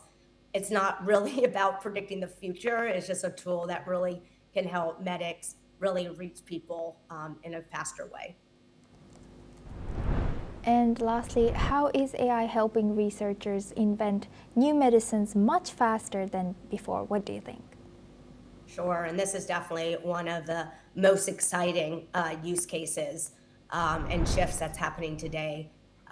It's really allowing drug discovery from years to months. There's biotech groups using AI to diagnose or design drugs in 18 months when it would traditionally take 5 to 7 years. In India, researchers are using the AI to map drug targets early and eliminate weak candidates before all these trials. As you know, trials can take a long time, illnesses develop quickly, and being able to have AI in the technology. I will say that just as relevant as the AI, the compute layer behind the scenes is definitely as relevant. There's a company that I'm involved with, Wang Fuk Court. They provide the advanced computing engines that allow these massive models. These models require a lot of energy, and the compute time is very quickly. And so in order to have the molecule stimulations to image analysis to run safely and real time, you're also longer term needing something called quantum computing. And a company, like I said, that I've worked with, Wang Fuk Court, is doing this. So I'd say at the end of the day, these scientists are in no way replaced. They're supercharged, and to be able to get them that information in a quicker manner can therefore allow them to help patients also in a more efficient way. And you highlighted that scientists are in no way replaced, but will AI enhance doctors' abilities or replace some of their roles? Yeah, it's a great question, and so many people are looking at this. Right. I think at the end of the day, like I mentioned, it's going to enhance doctors. Medicine, there's a huge component that's human. People need that empathy. They need the additional context. And they need that reassurance that a machine can't give. Doctors can give that.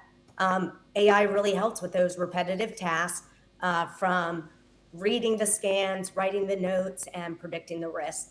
And look, that frees doctors to focus on that human element, which sometimes can feel really rushed. Back to the operational side, by the time we get to the doctor, we've already spent hours, filling out paperwork and doing things. And that coupled with the idea that the doctors can show that human relationship, at the end of the day, doctors are really using it not to lose their relevance, really to actually make them more effective. 100%. I really like how you highlighted, the emotional need as a patient or even as humans that we need doctors for. And now medical records are the most sensitive data there is. And what is the one key technology that makes sure a hospital can use patient data to train AI without actually exposing anyone's private health information? Yeah, I mean, look, I think that's really what the secret sauce is, and so many people and scientists and AI programmers are trying to figure out right now. encryption is definitely something that across the board, it's not in healthcare only, it's across in data security right now, and in Israel right now, actually, and leader in cybersecurity. However, every country is looking at for this, every company is looking for this, and it is. Personally, it's scary, especially right now, it's protective, but in the future, technologies need to be developed in order to make sure that that it is secure. Also, another thing just to note is AI is a learning system. It learns from the data. So the data might be biased or limited, and results might be inaccurate. How many times do we use AI, ChatGPT, or other tools where it's not right? I have to confirm a couple times on occasion where my gut says, this isn't right. And when I put it in, they say, yes, that's true. So one from the accuracy and biases, one from the private and security. And at the end of the day, it is about human insights and oversight. So back to the safety, et cetera, and the critical results that are needed. It really is those three things that can make it safe and also powerful. 100%, yes. And Ms. Miller, looking now ahead, looking at 5 years ahead from now, what is the most revolutionary futuristic use of an AI in healthcare that the average person should await? Sure. I mean, there's several areas that I'm personally excited, and I know other doctors are excited. I mean, one thing is personalized medicine. We'll have tailored medicine for genetics, lifestyle, and real-time health data. There's a company I know, BioSense, that's able to track the microbiome data. So we really are getting to the entire ecosystem of your body and what you need as a person. So that personalized medicine, also that AI-assisted home care. We're getting older, and what are the tools today to be able to help us get that hospital level monitoring really from their living room? And we're starting to see some AIs and advancements to do, that. The drug discovery, will be a lot faster. That is also just an area of criticality. And yeah, the emergency rooms being able, and the emergency response is going to be able to be more predictive. So it's really, at the end of the day, it's not about replacing the healthcare system. It really is, how can we use this data to be more productive, more proactive, and then more accessible, and really more human. It's really elevating on each of those sides. So it's not just the data we're getting, it's the use cases of the data. And lastly now, Ms. Miller, how might AI affect healthcare costs and accessibility? Yeah, great question. I mean, at the end of the day, costs are going to go significantly lower, if you can imagine. Those needs on the human aspect are going to be, more critical, which is going to protect the doctors, but the diagnostic tools that are needed, the costs are going to go down over time. And then look, what was your second part of the question? No, that was it. Yeah. So I mean, look, the healthcare costs, and it will bring costs down. Yeah, costs and accessibility. Research is going to be able to happen, and yeah, I think it's an exciting thing that's happened right now. Yeah, you covered it all, like the cost and accessibility. That was it. With that, I would like to thank Ms. Carrie Leigh Miller for joining us. It's been a pleasure to having you on our tech show. Thank you for the opportunity, and everyone be safe, healthy, and everything that AI is advancing for all of us. Right. Thank you very much for emphasizing that again. With that, it's a wrap on this episode of The Trending Tech. For more tech updates and innovations, stay tuned to NewsX World.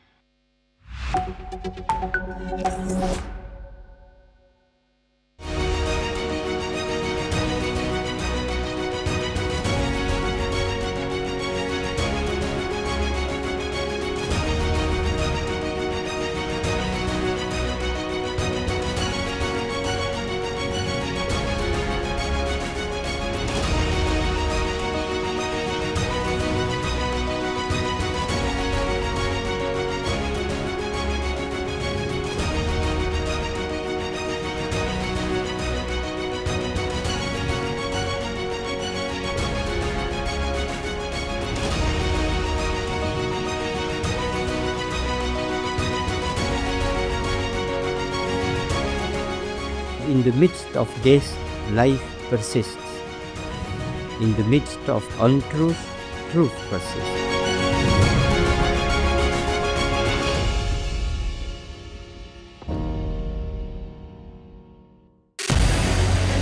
What we can do as the Interparliamentary Union to strengthen democracy, to promote human rights, to ensure that humanitarian law is respected. UN Security Council needs a makeover, a comprehensive reform, and India deserves a position there, a role there. Prime Minister Modi during Operation Sindoor made it amply clear that war has never been India's choice. We are with the side of peace. We are neither neutral nor indifferent. We are with peace. We would have dealt with US a whole lot on trade and those kinds of things, and that's not as certain these days. So we have to go back and look at our European partners, our Asian partners. An opportunity to exchange, to have a dialogue, to have a debate on a different perspective on finding the solution of the conflict. First thing that is important to have a common ground, and that we do have with humanitarian laws and human rights, but also to say, okay, what does it mean for us as a country to act on these laws, and how can we work together?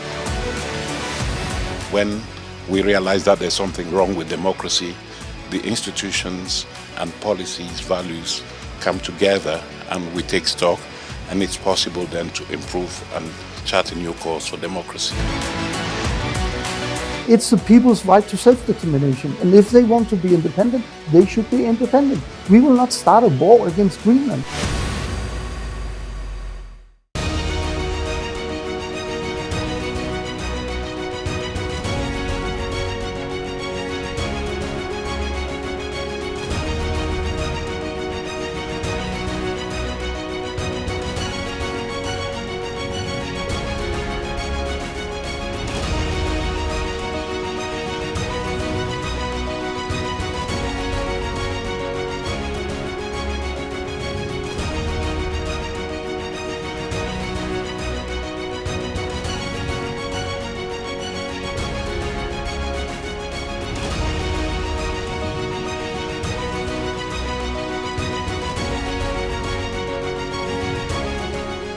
In the midst of this, life persists. In the midst of untruth, truth persists.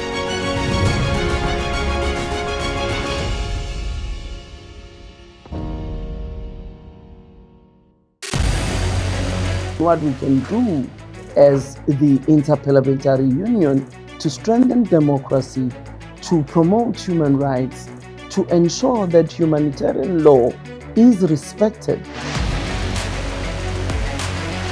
UN Security Council needs a makeover, a comprehensive reform, and India deserves a position there, a role there. Prime Minister Modi during Operation Sindoor made it amply clear that war has never been India's choice. We are with the side of peace. We are neither neutral nor indifferent. We are with peace. We would have dealt with US a whole lot on trade and those kinds of things, and that's not as certain these days. So we have to go back and look at our European partners, our Asian partners. An opportunity to exchange, to have a dialogue, to have a debate on a different perspective on finding the solution of the conflict. First thing that is important to have a common ground, and that we do have with humanitarian laws and human rights, but also to say, okay, what does it mean for us as a country to act on these laws, and how can we work together? When we realize that there's something wrong with democracy, the institutions and policies, values come together and we take stock, and it's possible then to improve and chart a new course for democracy. It's the people's right to self-determination, and if they want to be independent, they should be independent. We will not start a war against Greenland.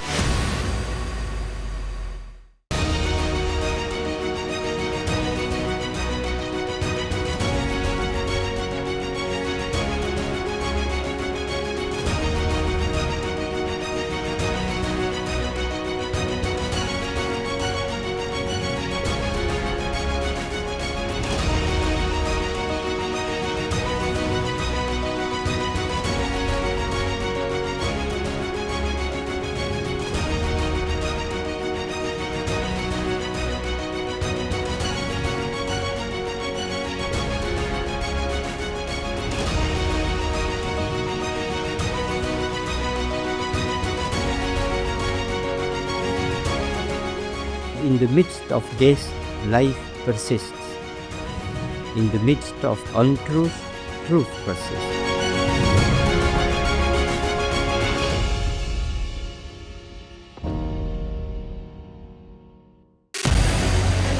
What we can do as the Interparliamentary Union to strengthen democracy, to promote human rights, to ensure that humanitarian law is respected.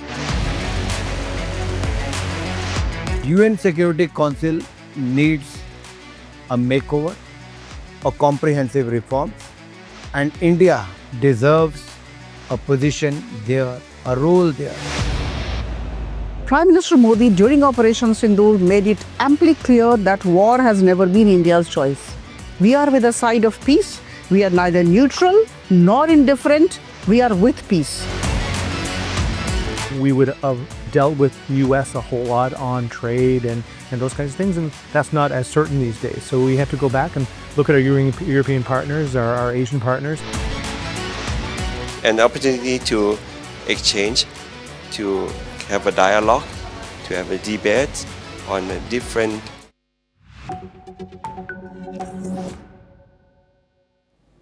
Hello and welcome. I'm Sima Katauk and you're watching World Report on NewsX World. Let's take a look at the top headlines of this hour. A massive fire has erupted in Hong Kong complex apartment. So far, the fire has claimed at least 44 lives and has left nearly 300 people missing. The Hong Kong police have arrested 3 construction company officials so far. 2 National Guard soldiers were shot and critically wounded near the White House in what US is calling a targeted attack. The suspect in the shooting has been identified as Rahmanullah, who is reportedly an Afghan national.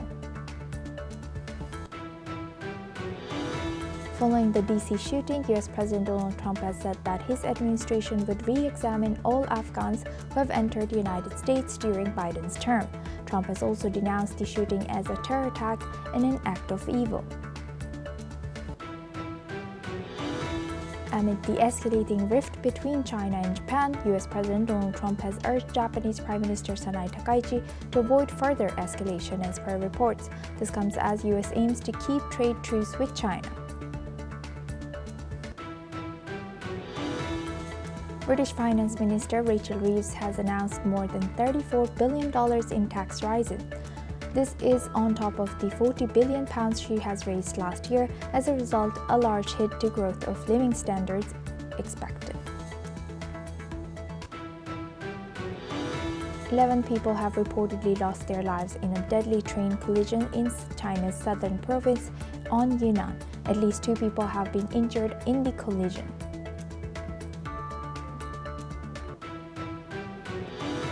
Floods and landslides brought about by torrential rain in Indonesia's North Sumatra province has killed at least 28 people, with rescue efforts hampered by what an official has described as a total cut-off of roads and communications.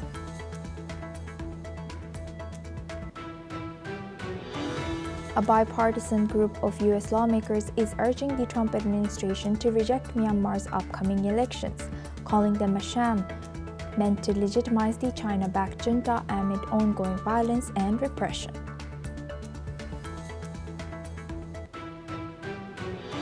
Now we start with Russia and Ukraine. Russia is condemning the leak of a recorded call between President Donald Trump's envoy Steve Witkoff and top Kremlin advisor Yuri Ushakov, calling it an unacceptable act of hybrid warfare. The transcript published by Bloomberg News details discussions on how to prevent a Ukraine peace plan to Trump. Moscow has said that the exchange was never meant for publication and accuses unknown actors of trying to disrupt delicate peace negotiations. Ushakov has said that parts of the communications took place over encrypted government channels that are rarely breached, and he insists that the leak did not come from any participant. He plans to raise the matter directly with Witkoff. Other Russian officials, including Deputy Foreign Minister Sergei Ryabkov, claims the incident as part of a broader information war directed by European states and aimed at straining US-Russia relations. Now for this discussion, We welcome Mr. Ben Aris. He's a journalist, joins us live from Berlin. Thank you very much, Mr. Ben, for joining us again. Good to see you. Now, thank you. Now, looking at this, how might this leak of confidential U.S.-Russia conversation, how do you think this is going to influence ongoing or future diplomatic efforts related to Ukraine and Russia war? It's full of very interesting details. A lot of confusion has come out over where the plan, the 28-point plan that was leaked to the US press on the 19th, I think it was, last week, where this plan has come from. Some people have said, or a lot of people have said, that it's like a Russian wish list and that they've leaked the plan as a way of basically getting Ukraine to agree to a capitulation. And then we saw, you know, the cat went amongst the pigeons, and there was a meeting in Geneva, and the plan got cut down to 19 points with Ukrainian and EU input. Then von der Leyen came out with an EU-sponsored plan with 24 points, with a lot of things that the Kremlin just simply won't accept. Trump himself said he's cut the plan to 22 points in the last few days. And this leak makes it very clear that the original 28-point plan was the one that was thrashed out, particularly between Vitkov, representing the US, and Dmitriev, representing Russia. And it's based, and this has been backed up by Ushakov, the advisor, and Lavrov, the foreign minister, it's based on the conversation that was held between Putin and Trump in the Alaska summit. And the Kremlin has said very clearly that they are keen on the 28-point original plan and that there's a lot in there they can agree to. And they've equally said just as clearly that all of these other versions that came out of Geneva and the EU are unacceptable. So